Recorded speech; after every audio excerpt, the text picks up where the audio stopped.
Write this down. Stage time equals wealth time. Stage time equals wealth time. Every single time I get an opportunity to be on stage, I cherish it because stage time equals what? Why do you want to master public speaking? Because of one word, leverage. Whatever you're doing now, if you're selling one-on-one, that's how much leverage you have. That's the ratio. You're restricted by, because think, as I always say, money earning is a byproduct of value creation. You want to deliver a lot of value. How can you be more efficient? How can you deliver more value to more people at the same time? 1 to 1, that's fine, but 1 to 10, 1 to 20, 1 to 50, 1 to 100, 1 to 1,000, that's leverage. So by mastering this skill, the skill of public speaking, yes, your earning ability goes up. Does that make sense? Think of people, like how many of you actually have a little bit of, you're afraid of public speaking? Be honest, it's okay. You're afraid of it. My question is, how many opportunities have you missed out because you didn't take the time to develop the skill? And imagine if you actually had the skill, how much more money you would have made. How many more opportunities you would have taken advantage of. And for those of you who are pretty good, you're like, you know, I'm not afraid, but let's say your skill is okay, but what if your skills are actually exceptional? How much more money, how much more success you would have. Does that make sense? Yeah. So stage time equals wealth time. So let me give you some tips on how to overcome stage fright. How many of you get nervous before you go up to the stage? Can I see your hands? Before you go up, how do you feel? Just yell the answer. How do you feel? Okay, stomach like, okay, I want to throw up. Okay, yes? Huh? Anxious? Okay, yes? Little voice saying nobody wants to hear you. Oh, little voice saying nobody wants to hear you? Okay, that's awesome. Yeah. By the way, I have the same fear every time I do a meetup. Every time I show up early at 5 o'clock, you know, my team is here. Seriously, my little voice, I wonder if people are going to show up. And then about, 30 minutes later, people started coming in. I'm like, that's a bit better, right? And after, 45 minutes, people sitting down, almost like 50, 60% packed. Oh, people actually show up, good. I still have the same fear. I do. Like, it's not like, I don't, oh yeah, people are going to show up. No, it's not like that. I have the same fear, that little voice. Same thing. What else?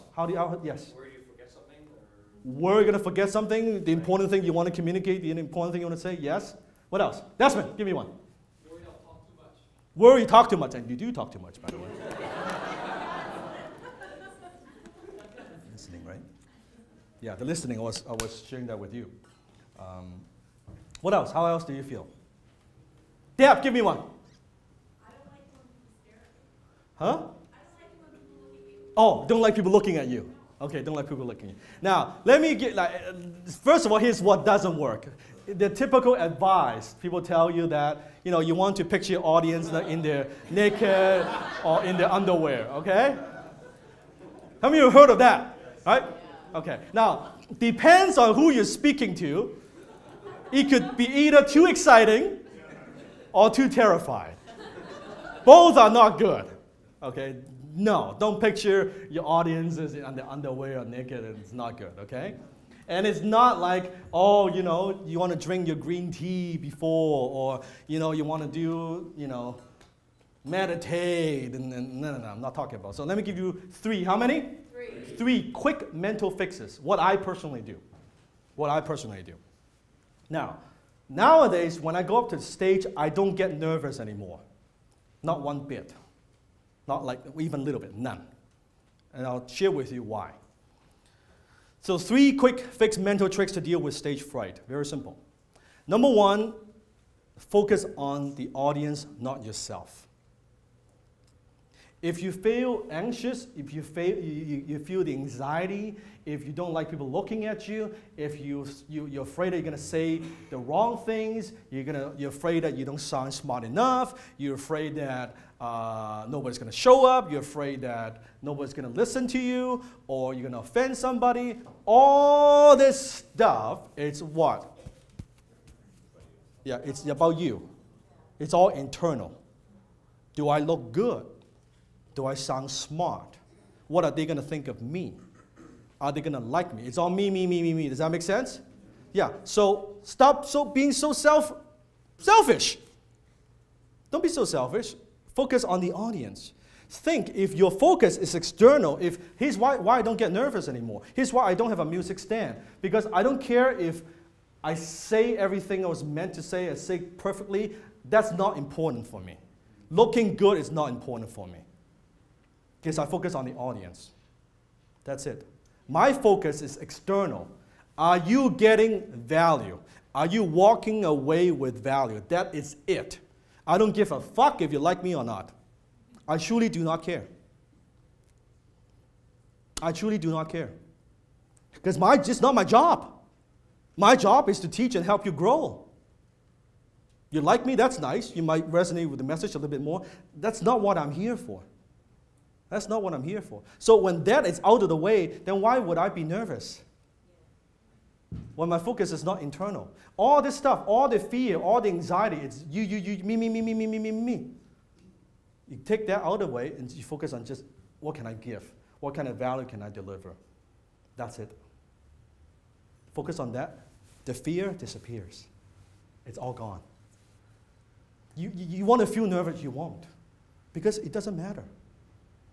And that's why I break all the rules, in public speaking, Toastmasters. Oh, hands don't put it in your pocket. You're not supposed to use profanity. You're not supposed to do this, all these rules. I don't give a damn about those rules. My rules are, am I delivering value? Am I being effective?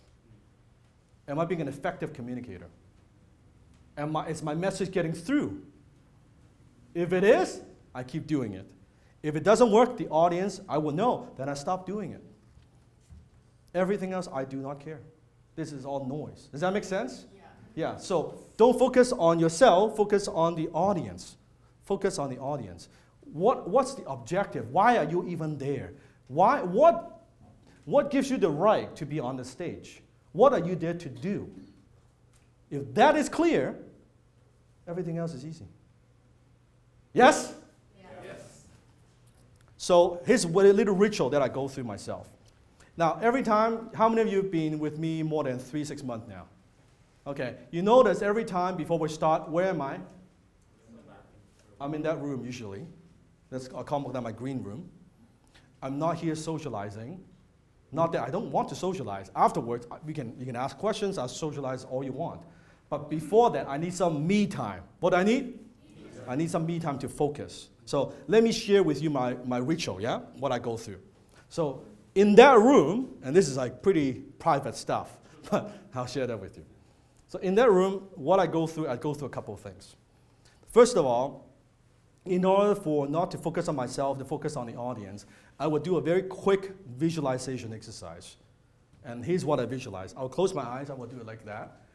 And I would visualize a big, bright, white light beaming from the sky to me, through here, through my forehead, from my head, through my whole body, so I become a big, bright white light. From there, then I visualize from this bright light, and it would get brighter and brighter and brighter, and it would fill the whole room. That's what I visualize. It would fill the whole room. And in my mind, my intention is, I'm going to make sure everyone who comes to my presentation, my workshop, my speech, every single person is going to walk away with some kind of value. Even though they might not agree with my message, even though they might not like me so much, but I guarantee my job, my intention is they're going to walk away with some kind of value. That's it. You see how that shifted all the focus off me and just focus on the audience. Once I've done that, now you can see, I don't know if you can see it. It's just a few seconds of that. Do you see a difference in my eyes? I don't know if you can see it. I can sense it. Okay? Lights up.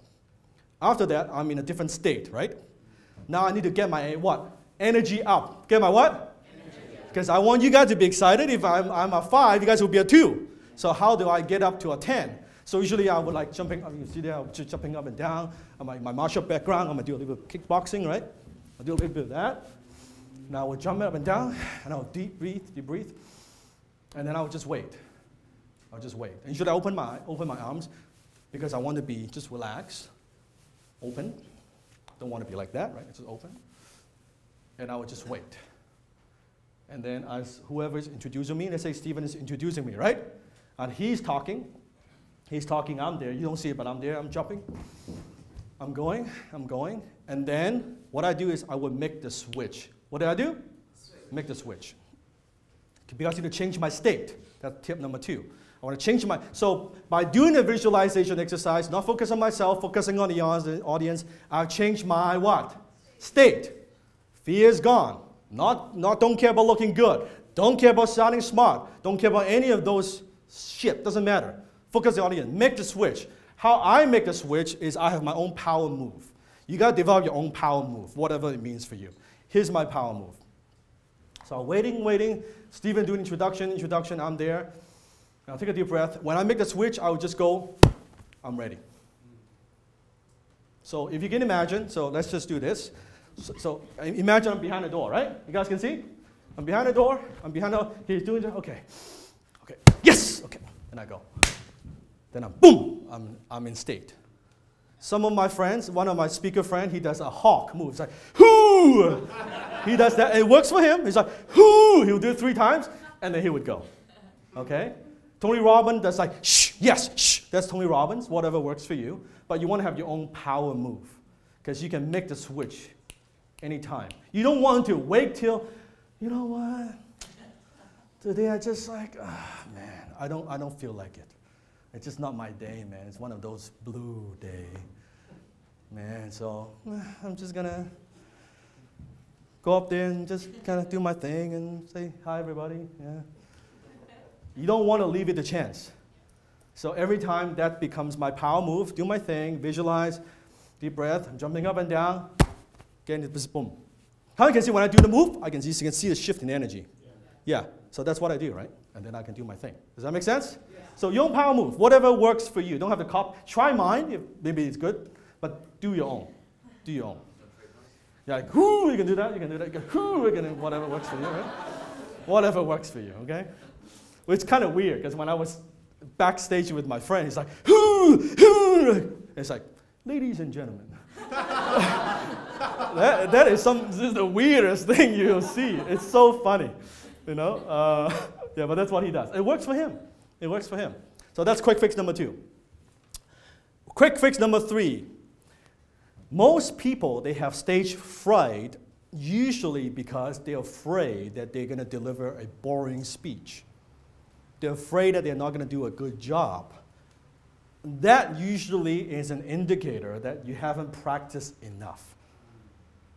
If you actually have practice, because repeat after me, confidence comes from competence.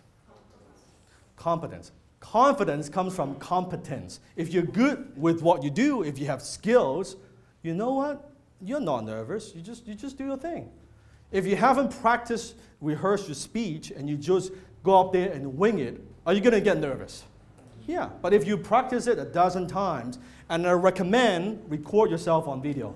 I know, it's very difficult to watch yourself on video. How many of you find it difficult to watch yourself on video? Yeah, you're like, oh my God. I can't believe that's what I look like. Or I can't believe that's what I sound like. Okay. But it's the best critique you'll get. You watch yourself, just even an iPhone, and you do your thing in front of the mirror, and you're just practicing. And you watch yourself. If you watch your own video and it sounds boring, guess what? When you deliver your speech, you are boring. If you watch a video and you look nervous. When you deliver your speech, you look nervous. So you can fix that. You want to get to a point where when you watch your video, it's like, that person's pretty good. That person, I love watching my own stuff. To critique. I will watch it and I will say, why did I, certain gesture, that didn't work or that worked. Ask Jenny. Jenny, don't I always watch my own videos? Say yes, right? Too much. Yeah. Sometimes, it's funny, she walks by my office and I'm watching, I'm just having a good time and laughing. And she's like, what the hell are you watching? Why are you laughing at your own video? I mean, and I said, because that joke is funny. That joke is funny. I laugh at my own jokes. Seriously. So yeah, practice. And so that's why I recorded. Of course, not just for YouTube purposes, but for my own improvement. So practice. Guarantee you, any before you go on stage, or whatever your presentation they're going to do, if you practice 2, 3, 5 times, you have more confidence, lower your anxiety. And you still think, if you're anxiety, practice a few more times. Like until it's like you're sick and tired of it. You know what? I can do this in my sleep. You're so confident, you go up there and you do it. Don't wing it, yes? Yes. Don't wing it. Do not wing. Because stage time equals cherish every opportunity you get on stage. Because you never know. Here's what I've learned. You never know who is in the audience. And you never know who they know. If you deliver value and they like your message, you don't know what kind of doors it would open for you. That's what I've learned. And that's why I constantly keep delivering speeches. Because you just don't know. You just don't know. So here's some Toastmasters I recommend. If you have not participated, Toastmasters would be a good organization to get involved with. It's like $10, $20 a month or something like that. You can join a lot of different local clubs in Vancouver. You can join www.toastmasters.org. And then also you have Dale, for those of you who want to invest a little bit of money, you can go to dalecarnegietraining.com, which Warren Buffett have been through Dale Carnegie Training. I've been through it, love it, awesome. So for those of you who are a little bit more serious about that, I would recommend dalecarnegie.com. Their training is awesome. I think they also have dalecarnegie.ca as well. So they have training in Canada as well. So those are the 2 programs that I recommend. Take 2 minutes. How long? 2 minutes. Discuss the 3 quick fixes and how are you going to do it, how are you going to apply it. Go! 10 times your finances, 10 times your business, 10 times your marketing, 10 times your life. Hit the subscribe button now.